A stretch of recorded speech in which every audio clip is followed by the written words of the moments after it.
नमस्कार मित्रांनो, गाव ते ग्लोबल या यूट्यूब चॅनलवरती तुमचं सर्वांचं स्वागत आहे. आज आपण जाणून घेणार आहोत जालना जिल्ह्यातील जाफराबाद तालुक्यातील ऐतिहासिक किल्ल्याबद्दल, जो की आज त्याच्या भव्य इतिहासाबद्दल साक्ष देतो. मित्रांनो, हा किल्ला मुघल काळात म्हणजेच 17व्या शतकात बांधला गेला असल्याचं इतिहासातून समजतं.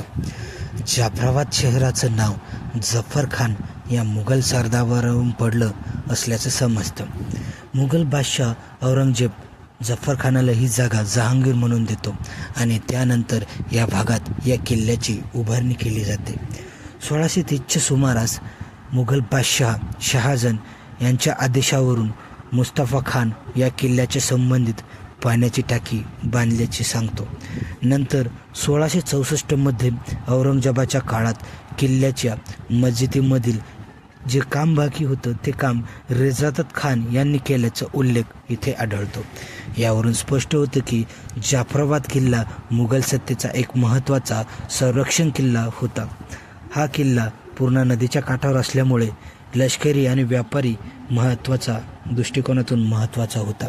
आज जरी किल्ला पूर्णपणे सुरक्षित नसला किंवा उद्ध्वस्त झालेला दिसत असेल तरी त्यावेळी काळाची तटबंदीचे अवशेष, बुरुज, पाण्याची टाकी, मस्जिदी आजही ते वैभवशाली इतिहासाची आठवण करून देते. मित्रांनो, असे अनेक किल्ले आपल्या महाराष्ट्रात आहे जे आजही दुर्लक्षित केले जात आहे. जर तुम्हाला जाफराबाद किल्ल्याचा इतिहास आवडला असेल तर व्हिडिओला लाईक, शेअर आणि सबस्क्राईब नक्कीच करा. अशाच आणखी गाव, किल्ले आणि इतिहासावर व्हिडिओ पाहण्यासाठी आपल्या गाव ते ग्लोबल आपल्या महाराष्ट्रामध्ये सापडतील, जे की आपल्या इतिहासाची साक्ष देतील.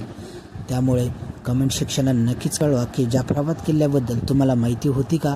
कमेंट सेक्शनला नक्कीच कळवा. जय महाराष्ट्र पब्लिक.